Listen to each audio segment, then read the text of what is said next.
Brothers, sisters, siblings, welcome to Penn's Sunday School, starring Penn Jillette. My name is Michael Guido. Matt, Reddy Rich, Penn and I are broadcasting from our separate homes in Las Vegas. On today's episode, we're going to read through some viewer mail. Also, we've received some possibly valuable advice if you want or need to attract grackles to your bird feeder. Here he is, preaching love, Mr. Penn Jillette. Preaching love, and I'm gonna start with a very, very cute story. You know the story you have about telling Joey when he was young that you were the tooth fairy? Yes, absolutely. Well, tell that again briefly. Okay. Well, we had always agreed that whenever a kid asked a question directly, we would answer it. And one day, Joseph came to my wife and I and said, are you the tooth fairy? And we looked at each other and smiled at him and said, yes, we are the tooth fairy. And he said, you take teeth from everybody's house? He was very impressed with his parents for one moment. A woman told me a story, a person listened to the show. I didn't get permission to use her, and I'll use her first name, Jill, one of the listeners, and a friend of mine. She told the story of her 3-year-old son that made me laugh so loud, perhaps the cutest thing I've ever heard. They got some bird seed, and they also got at the same time some plant seed. And they were going to plant a garden. And he was 3 years old, and he said, I want to plant some birds. And he went out in the backyard, and he scattered bird seed all over the backyard. And the next day, the plants had not come up, but there were birds hopping all over the backyard. Of course. And he said, the bird seed grew. Yep. Hard to beat that for cute. Hard to beat that for cute. So, what do we got, Reddy?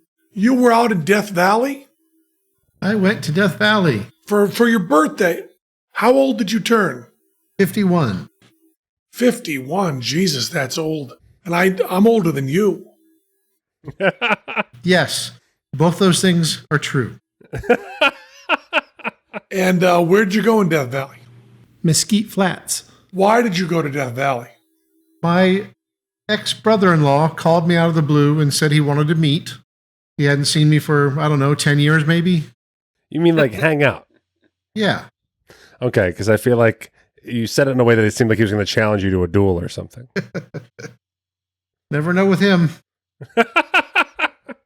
We need to meet, sir. He's a little boozy at times. And what did he want to meet you about? Well, he's vacationing the national parks. He's going to the Grand Canyon and Death Valley and Yosemite.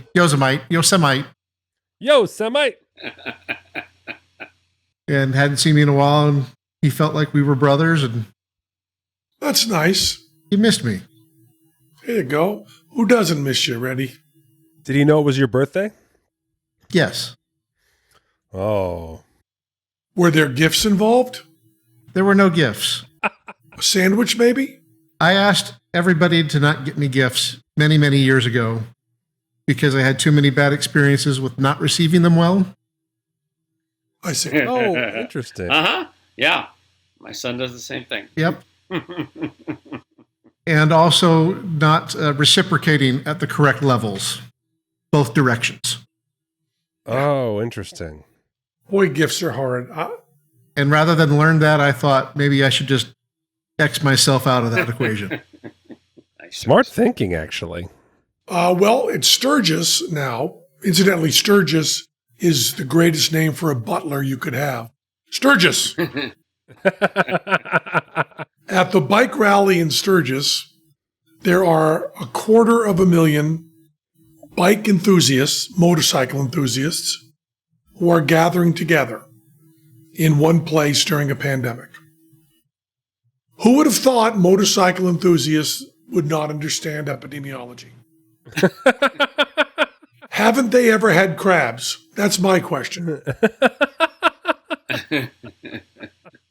They do have a lot of experience with masks, though. Yes. Yeah. Well, it's outdoors, so maybe it'll be okay. The protests ended up not doing that much damage because it was outdoors. So maybe Sturgis will also end up being not that bad. But boy, it scared me. Yeah.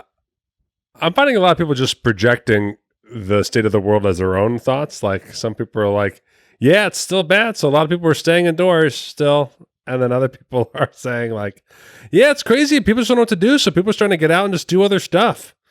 And you're like, I don't know if you're just telling me about you or the world. Well, people have asked us to talk less about Trump and about COVID. And I think that's a good idea. I'm going to, I couldn't hold myself back last week. So I did talk a lot about Trump, but I got nothing to say. A little Yosemite reaction now and again. What are you doing there, Reddy? I'm seeing if my horse picture comes in. Right now we're just seeing a reflection of your phone. My first wild horses. Whoa. Oh, you saw wild horses? Yeah. Did they even try to drag you away? They did not. They patiently waited for me to move on. Much worse song lyric. Wild horses patiently wait for me to move on. Not really the heartbreaking love ballad it could be. Now, are they wild horses or are they feral horses? I don't know the difference. Wild would be endemic, right? They would be. They're no endemic, and we had them here, and they died out at the end of the last ice age, and then I believe the Spanish brought them back, and so there are no. Of course, when we're talking about that, we don't know how far back we're going, but there are no indigenous horses, right? So they are at some level feral, although maybe many, many generations back. Yeah, exactly right. So it always confused me about Foxwood Casino, which is the Pequot, right? The Pequot. I think so. Nation. They have as their logo a red fox, which is not indigenous to North America. It was brought over from England. Or maybe they're named after the comic. We can hope. Somebody wrote in about how come you think that America's lyrics are nonsense and yet Bob Dylan's lyrics you think are profound? My answer to that is fuck you.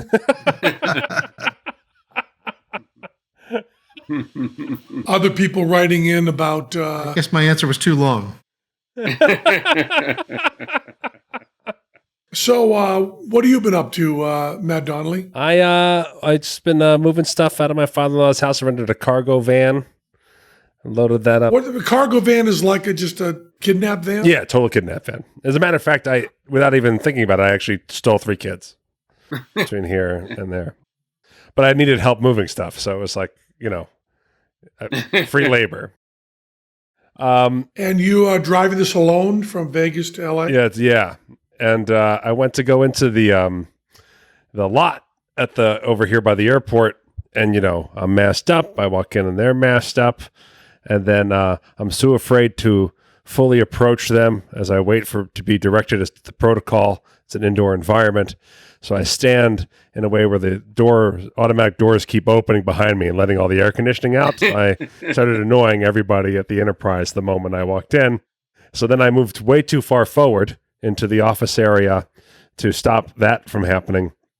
And then they, at the counter, they set a plexi at the counter as well as some stanchions, with, whatever, not rope, but, whatever that material is, to keep you actually even like another additional foot back from the plexiglass area where you'd exchange your license and your credit card.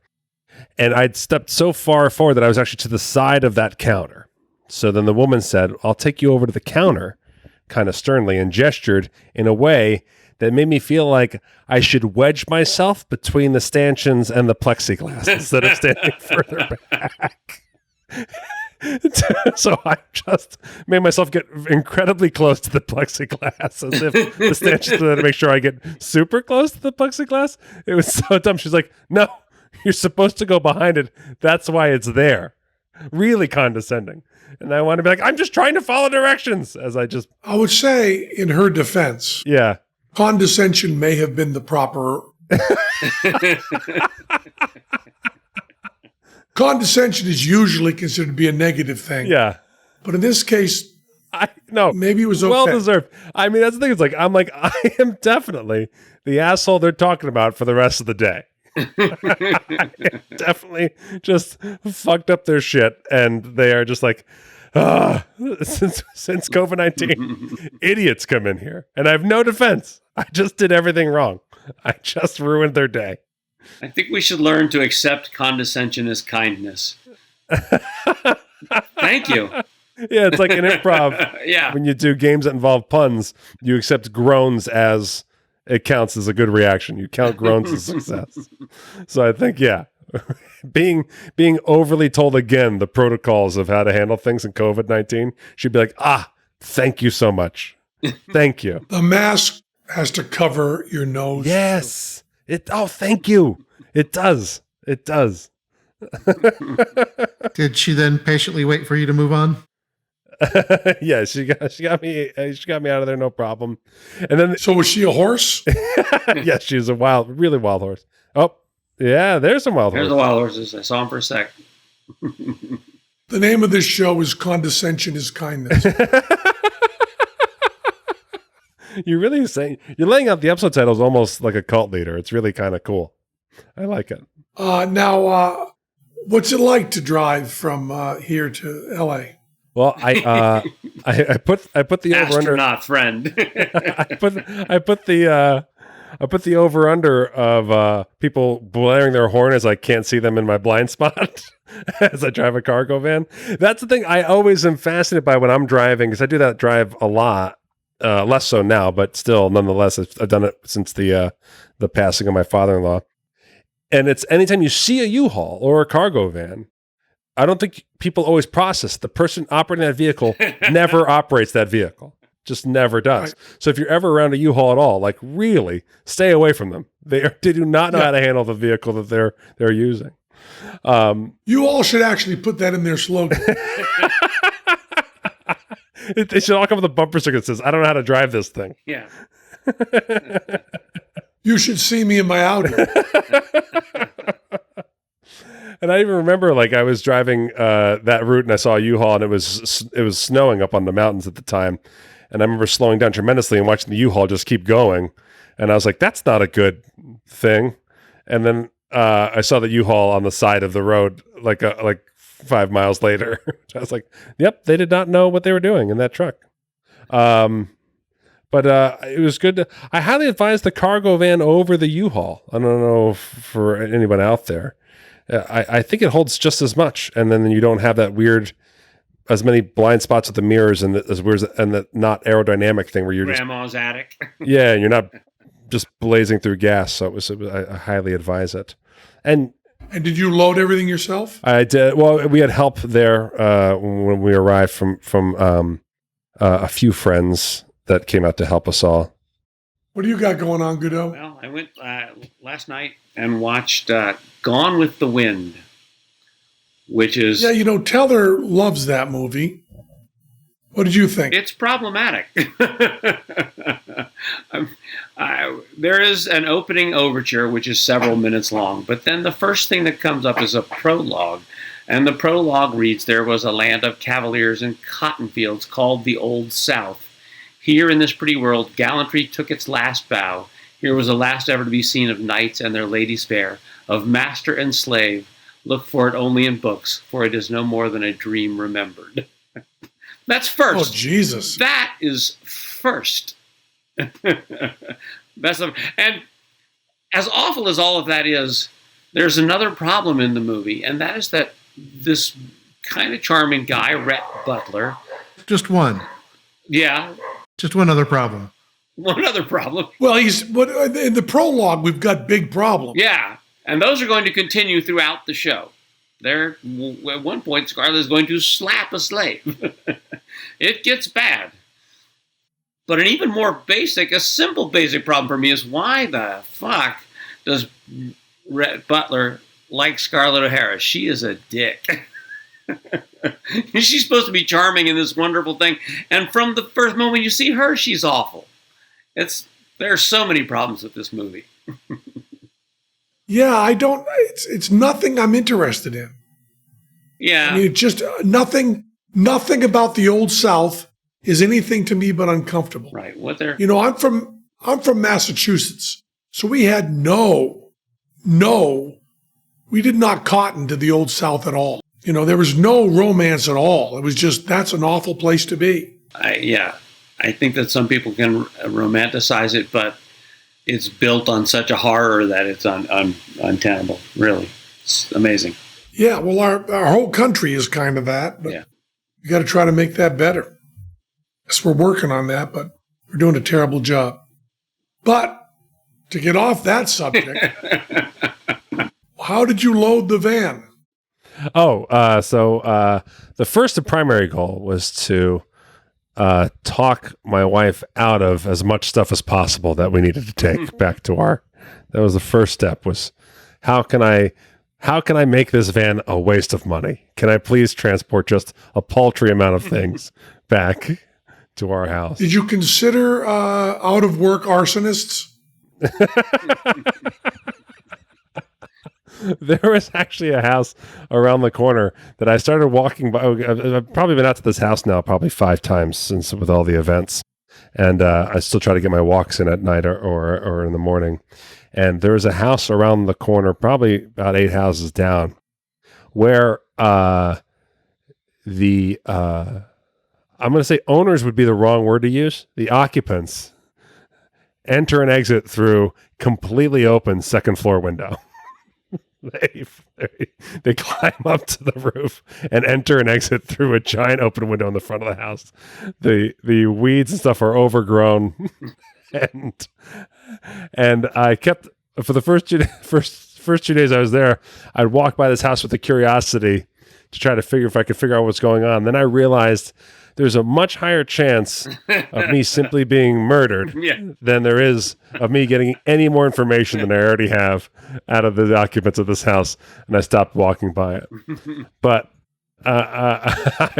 they did pop into my mind as a possible solution for a home for some of the items that I did not want to load into my van. So did you have people helping you there? Yeah, we had a few friends help us out. We all masked up and organized and just got everything in there. We tried to preload everything into the garage so that everything was basically open air and movement. All the help was kind of from the garage to the vans. Did you get anything you liked? Well, I thought I was going to get, my father had a very nice smoker, and I thought I was going to get this really great smoker, which is maybe a little wasted on the vegan anyway, but still, it was a neat toy. And then he had... What does the vegan smoke? I know, pot. But... You doing your own vaudeville routine? Yes, I am. I don't know. It was a shiny toy that I was like, oh, okay, I'm all of my toxic masculinity wanted that toy. Man time. And then he had a girlfriend, and so she started talking about how they would cook on that smoker and began like weeping in tears. And so we're like, or we don't take it, or you keep it. Do you say, I guess that shit works? Take the goddamn smoker. And I was like, oh, look at this glass egg. Wow, I'm keeping the glass egg. And I shoved it in my pocket.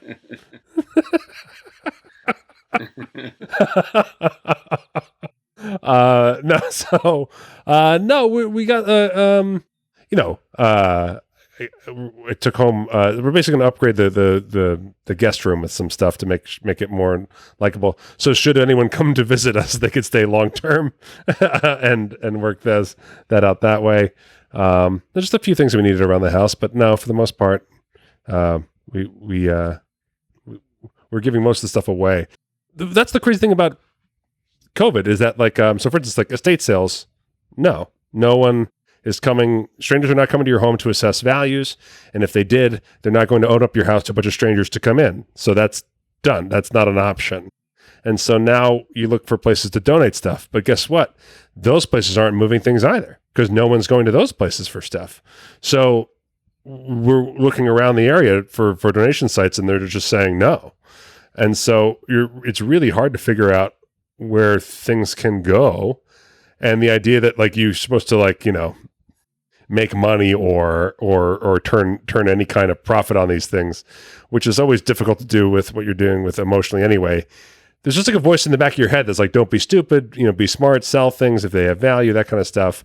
But it's much, much harder right now. So there was a dumpster and we filled that dumpster and I'm sure that dumpster, by the time it gets picked up, half of it will be in that house around the corner. So I don't know. and the circle of life goes on. But it's like you know, certain mountain lions. Yeah. They want to kill what they eat.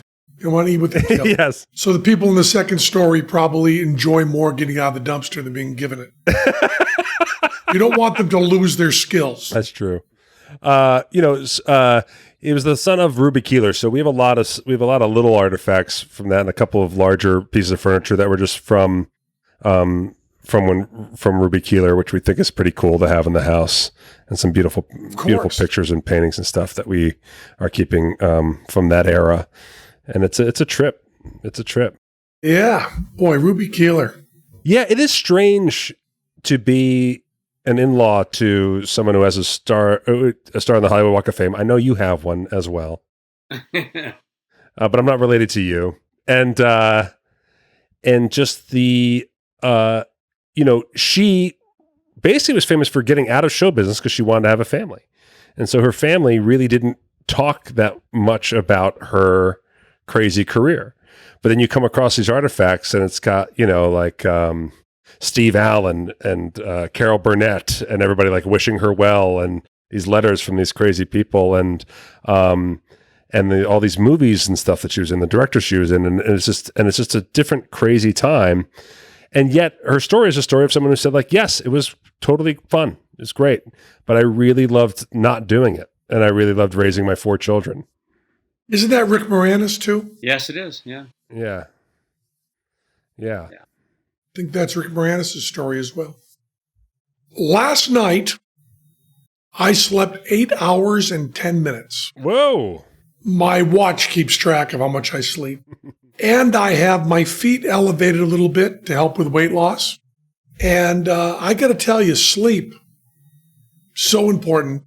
And my sleep number bed, greatest thing in the world. As more places reopen and we safely enjoy summer, quality sleep is more important than ever. Not only is it a natural immunity booster, it also helps with energy and recovery. I am not opening up, but I do like energy and recovery. Sleep prepares you to be more balanced emotionally. People are beginning to realize how important sleep is to their general health and well-being. People generally aim for 7 or 8 hours of sleep per night. 8 hours and 10 minutes last night, by the way. Establish a sleep routine, going to bed, waking up at a similar time. I'm doing that. Walk away from screen time. I do that. Listen to calm music. Well, I don't do that. I usually go to sleep with headphones playing hard rock. Yeah. That's what I fall asleep to. If not Dylan, it's Cream or Hendrix or something nostalgic. Create a peaceful place to sleep. Ambient noise can be helpful if you find the right kinds. Don't drink caffeine past 3 p.m. I don't drink it ever. Keep your bedroom at a cool temperature. I do that. Optimum sleep temperature in the low to mid 60s. Do that. Create a before bed routine to help calm your mind. Journal, read, color, or lay out clothing for the next day. I used to color, but I don't color now. I don't journal. I usually read. And I read stuff that's too hard for me, but that's okay. I love the sleep number bed. I love that I can have a different firmness. I like a much firmer bed than my wife does. And we can have it on either side. It's really great. Sleepers who routinely use their Sleep Number 360 smart bed features and Sleep IQ. Oh, that was horrible. Technology can improve quality of sleep over 15 minutes each night. I love it. Come on in during the biggest sale of the year when all beds are on sale. For a limited time, save 50% off a Sleep Number 360 limited edition smart bed. Shop your way at a Sleep Number store or online at sleepnumber.com/Penn or by chat. Slam you. No, we're terrible. I think the one of the things that COVID has really screwed up is our ability to get that together. I know. It is really. Yeah. Speaking of hard books, I just finished Lawrence Krauss's book Atom, which is the history of an atom from the beginning of the world, beginning of the universe, to way in the future, to the expansion of the universe and beyond. It's a great book. I recommend. Do you read books that are too hard for you? Who are you asking? Asking all of you. Yeah, but I counted Gregor's book as one of those books that was too hard for me. Yeah. But did you finish the pandemic book? No, but I gave it a good effort. No, I you enjoying chicken dinner? Yeah. It's just, I mean, again, I just think it's crazy that of all the things that we are talking about, and even how political the world has gotten, not a single person is talking about changing laws about how we keep animals, even if they are for food consumption, based on just our own survival. I think it's crazy that that's not even remotely discussed. That's unbelievable. Did you finish How to Survive a Pandemic by Gregor? I did, yeah. Mind-blowing, isn't it? Amazing. Right now I'm reading The Insect World of J. Henri Fabre, which is, I'm trying to remember the year. It's a few years, 100 years old. This scientist became fascinated by bugs and just started studying them on his own, moved to a little tiny village where he could own some land and watch bugs. And it's interesting because it's a science book, but it's also written from a very, very personal point of view. It doesn't feel dried or stayed in any way. It's really a personal account of his experience with these bugs. And his stories about mantids are just horrifying. Yeah. Mantids are amazing. Just the way they, kill and eat their mates and each other and lay eggs. And just this, it's a fascinating book in a really odd and interesting way. What are you reading, Ready Rich? What books would be too hard for me? Whoa. Romance novels. We should Yes. We should meet, sir. What book are you reading? I'm on Harari. Oh, that's so good. That All book's of it. amazing. Every one of them. Oh, Sapiens? Yeah. So good. That's one that I want to read continuously. Like you read Moby Dick, I should read Sapiens continuously. And what are you reading on that? I'm reading that Washington book. Again, I'm not the fastest reader, but I'm still reading that Washington book. The one, the guy who wrote the Hamilton book that inspired Hamilton, he also wrote one on Washington, and I'm reading that. All right. Big, long book. It's crazy long, but I find that our lack of understanding of that we were a gigantically thriving economy before the war, that we weren't a bunch of upstart rebels, that we were a very well-connected group of crazy generational wealth before we said fuck off to the British, that we don't talk about that at all. I find fascinating. And so I just keep digging the early stuff of that. Also, reading this book and reading other things coming out, especially with Hamilton's popularity, it sure seems like either some revisionist history is happening, or I don't know how to make these notions accurate. If this many of our forefathers had issues with slavery and did nothing about it, absolutely nothing about it, how am I really supposed to digest this as I read about them?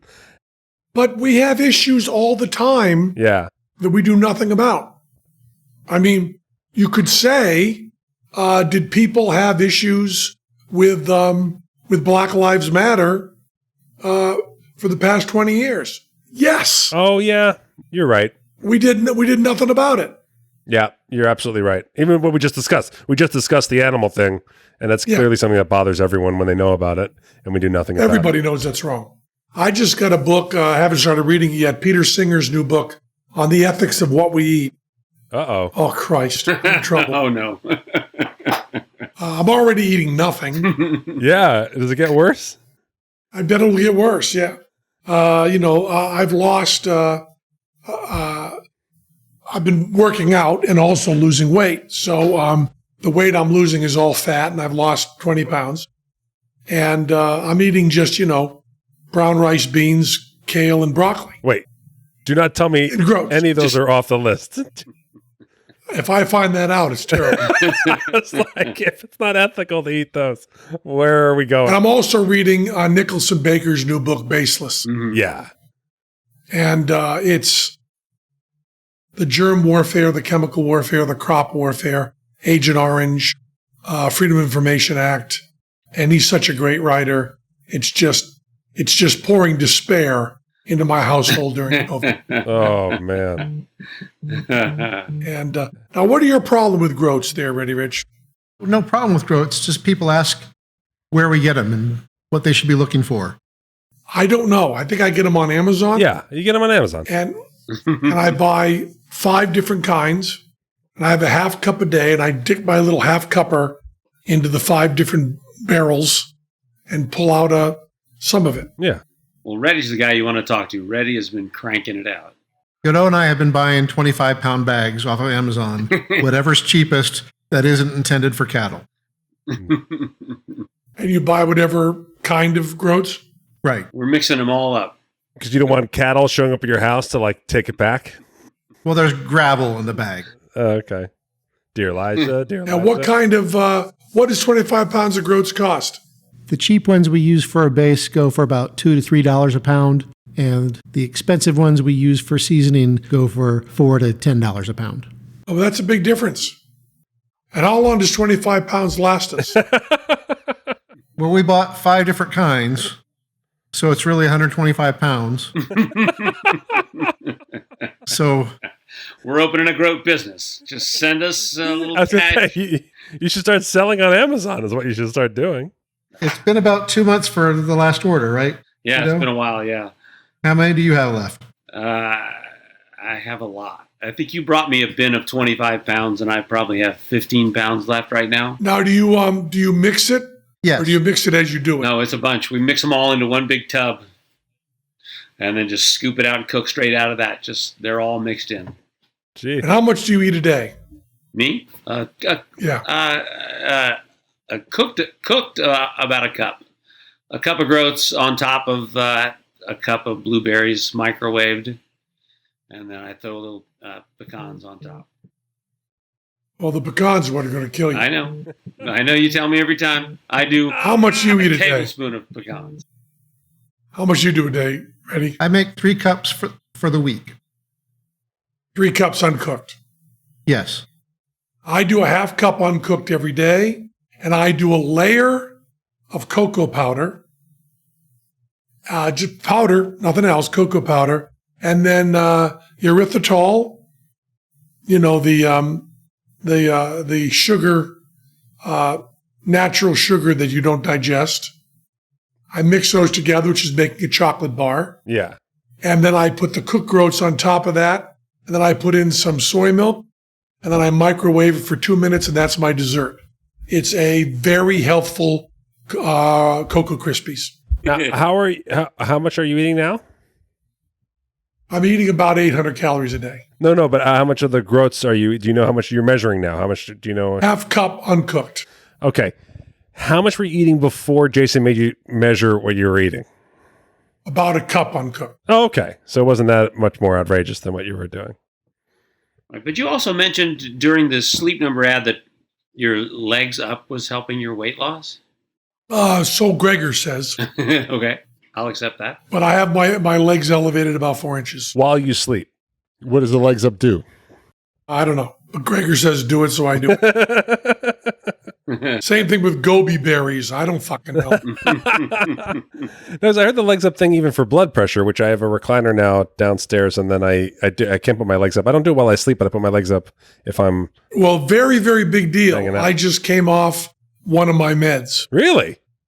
Because my blood pressure was 101 over 62. Great. Oh my gosh. So low. So I came off one of the meds and bumped up 20.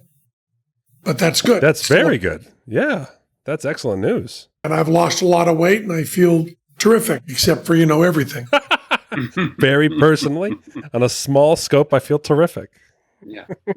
Now, Godot and I are dealing with a very difficult issue right now. We are. And I can feel this coming to a head Uh-oh. in our plate spinning. Uh-oh. Godot and my heart very much want to do plate spinning with no modifications to the plates. Right, Godot? Yes, I've discovered this week a way to do plates with no modifications at all, nothing. Just Those groats look delicious. get ready.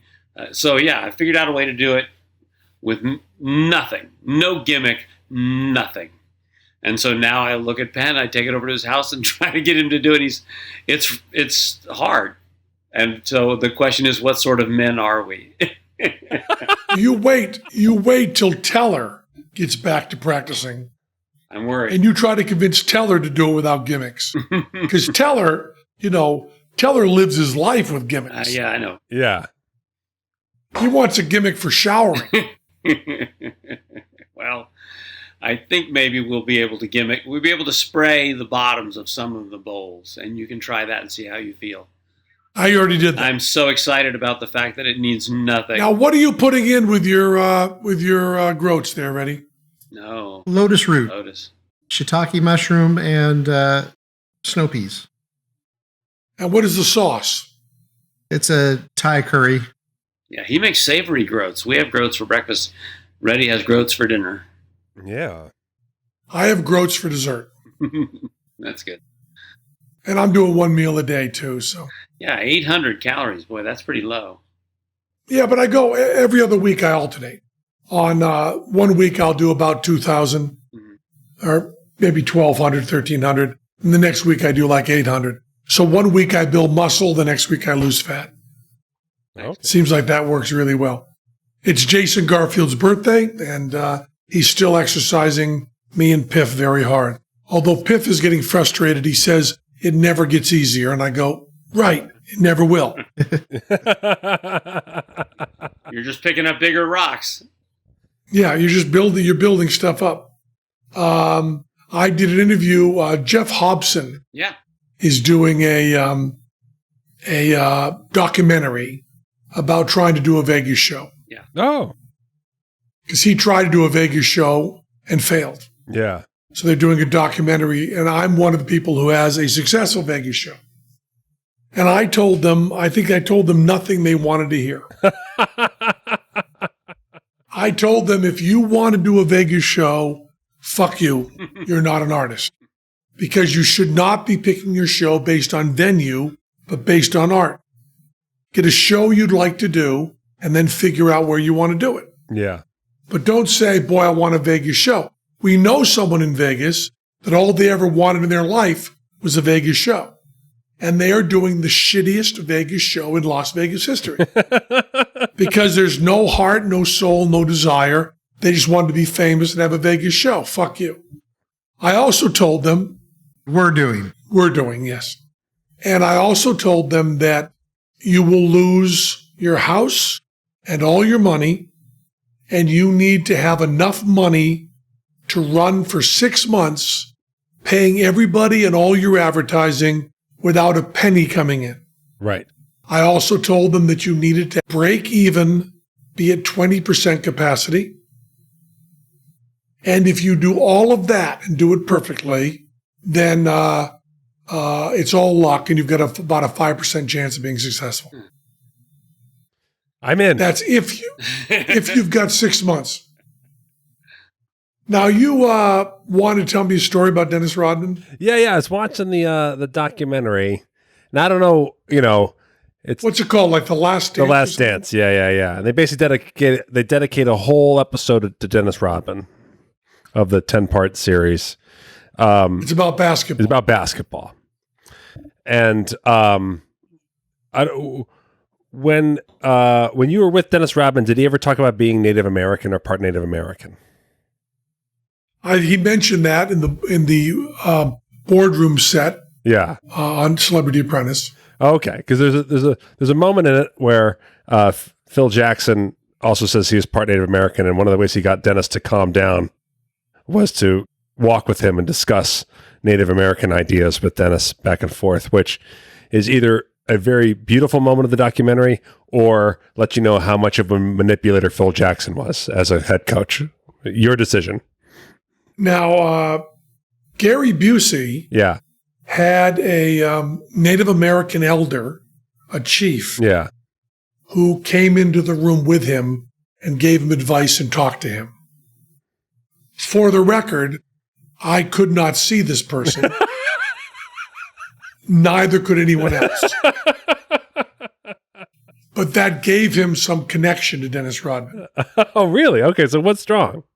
It was strong. I wasn't sure if that was just a phase or whether it was really part of his deal. But at one point, there's a season, he played multiple seasons with Michael Jordan. And at one point, one of the main players is injured, and it's a real slog to get through the season. And Dennis has been on his best behavior. He basically failed out of being on other teams before he got picked up by the Bulls. The Bulls said, don't take him. He's a head case. And all of a sudden, for Michael Jordan's sake, Dennis cleaned up his life. And then one moment during the slog of the season, he basically goes to the coach and says, hey, I need some days off. I'm going to go to Vegas.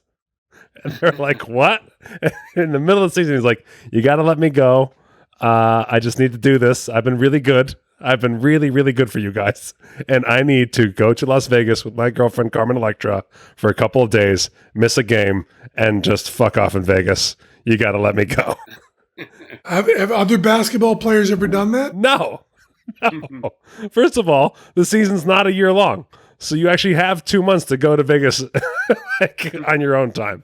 It's kind of assumed that you have time off, much like a teacher can basically enjoy their summers. You can basically have a small portion of your year dedicated to doing other things. But this is more about, for the time for him, is that not only was he playing basketball, but he was playing by all the rules, and that was exhausting to him. So he needed to go. What rules did he break before that? I mean, there were times like he would get kicked out of games all the time. And you get kicked out of games too many times, they take away your ability to play in other games. And so... What would they kick him out for? Mouthing off to the ref, flipping off either people on the other team or in the stands or other things like that. One time he got called to go into the game and he had taken his shoes off and he wasn't ready to go in the game because he didn't have his shoes on. That was his last game with the San Antonio Spurs. Was he putting his Spurs on? Yeah. He just, he just needed to make sure, all this time where he was the best, he was dating Madonna, he's dating all these people, and he had this kind of public image, and he's one of the first people to really be balancing this kind of image of who he was outside of the sport while still playing a sport. And now it's almost commonplace in a less dramatic way, but it's almost commonplace now for athletes to do it. But at the time he really was kind of alone there. And then Phil Jackson goes to Jordan to be like, hey, star player, Dennis is asking for a couple of days off to go to Vegas. And Jordan's like, no, don't do this. He will not come back. He won't come. And they agreed. Phil Jackson said no to Jordan, yes to Dennis. Dennis Rodman goes to Vegas, and there's all this footage of him just fucking off in Vegas, which now would be crazy in the modern media time with social media. But sure enough, there's this footage of him just, going to clubs and all this other stuff. And sure enough, he does not get back on his plane, does not make it back to rejoin the team he's supposed to. And Michael Jordan himself got on a plane, flew to Vegas to get him. And Carmen Electra says that she was so scared of Michael Jordan that she hid under a blanket when he entered the room when Michael came to collect him. And Jordan said he refused to say what he saw in the room when he opened it up. I won't talk about it, but I got Dennis out of there and got him out of there and made him rejoin the team. Dennis Rodman was a crazy person. Yeah. The time I spent with him. Yeah. Nice, pleasant. I liked him. No, that's the thing is one of the coolest things that happened on Apprentice was I was there to handle 3 people during your finale. I had to bring in Blue Man Group, Dennis Rodman, and Blondie. Debbie Harry. Why was I blanking on her name? So I had to handle Debbie and Dennis. And if you were to tell me how all 3 of those were going to go ahead of time, I would have absolutely misranked the difficulty of handling everything. You would have, yes. And I'll only say that Dennis Rodman was the nicest, most professional guy. He came in a full dress, beautiful black and green dress with matching green nail polish and lipstick and a giant hat. And he's already a very tall person. But Dennis was like, great, where do you need me? What's going on? I'll hang out here. Wonderful. And just was perfectly happy to help you in your finale quest there. Yeah, I never had a slightest problem with Dennis Rodman. Yeah. Tom Green has a great story about the President of the United States of America firing him because Dennis Rodman asked him out to drink, and he said yes.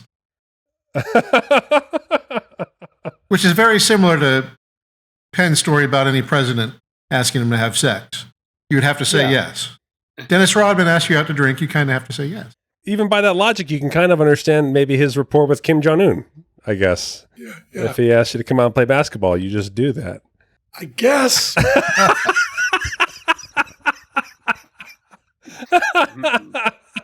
I mean, I think his thing with Kim Jong-un is absolutely crazy. I also think it's crazy to expect Dennis Rodman to be somehow some kind of human rights advocate on the inside and negotiating world policy with somebody who's paying him to come over and play basketball. Although you must admit, less crazy than it was 4 years ago. Yeah. He's so much more qualified than he was 4 years ago. And not because of something he did. The job has changed. The scales have changed. Let me ask you right now. This is a completely serious question. Do not give me a joke answer. Okay.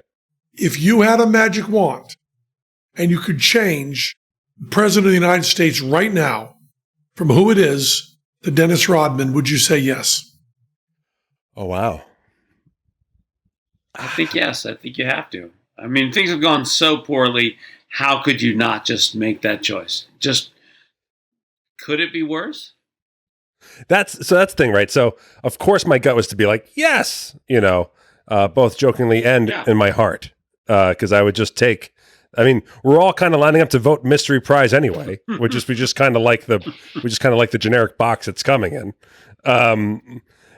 But what drives you most crazy is the lack of understanding and the unpredictability, right? Isn't that what drives you most crazy about Trump? Well, that and killing 160,000 people. Yeah.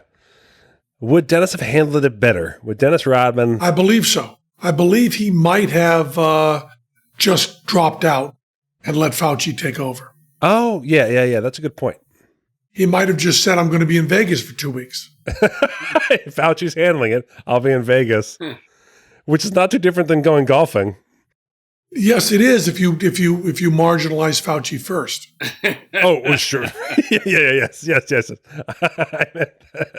you missed that step. So yeah, I guess I can't believe I'm actually taking a moment and still talking myself into Dennis Rodman as president. I have no problem with Trump going and playing golf for his entire time. Yeah. If he turned it over to grown-ups. Right. Yeah. He can abdicate and I'm happy. Yeah. I don't need him with taking responsibility. Just get out of the way. I was more curious with the Dennis Rodman story of have you had employees come to you for odd requests for time off? I had one employee ask for time off to marry my girlfriend.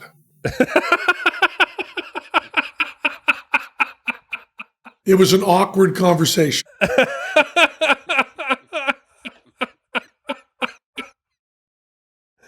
Are they still married? No. Does he still work for you? It's funnier when I tell you this next sentence. It was the second time he'd done that.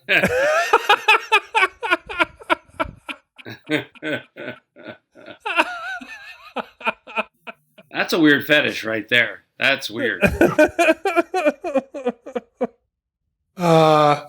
We had one person ask for time off because they were stuck in a cave while spelunking.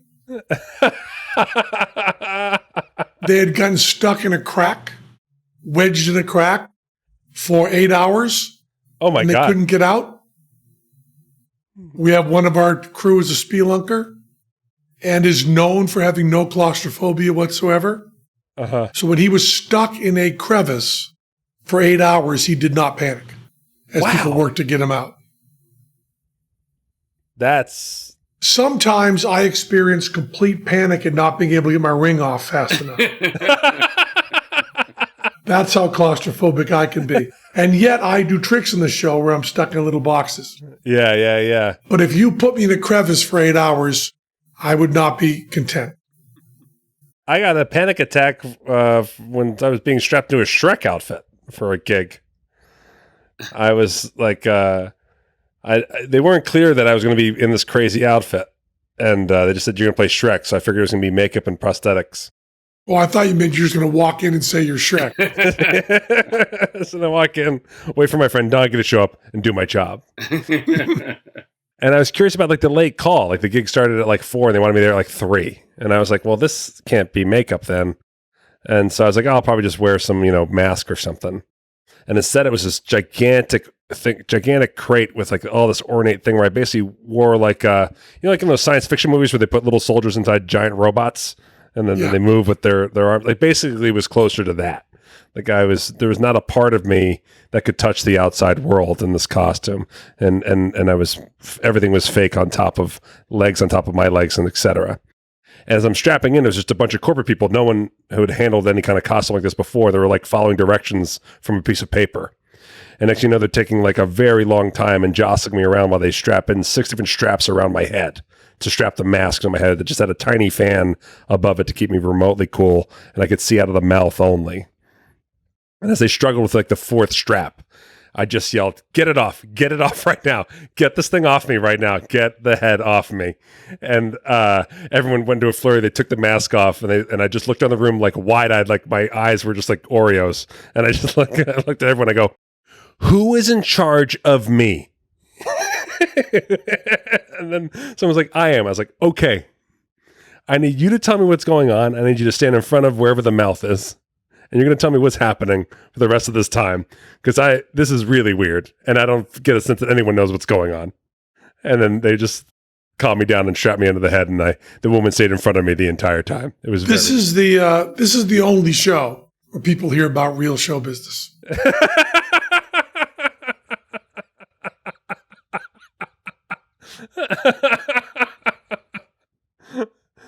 Once again, if you want me to do a personal message for you, do not write to Ready Rich. That does not work.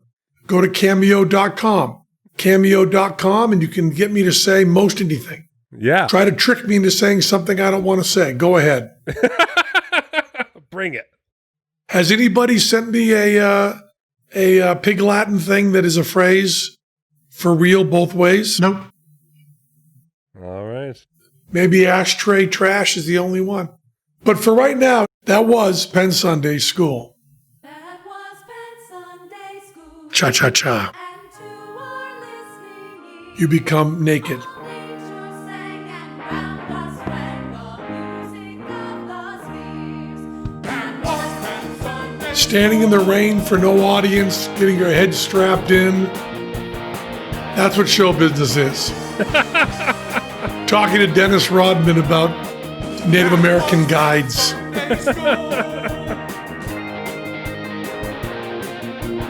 What's Dennis Rodman doing now? Good question. We'll leave you with that because we love you. And can I have next Sunday off? I got to marry Emily.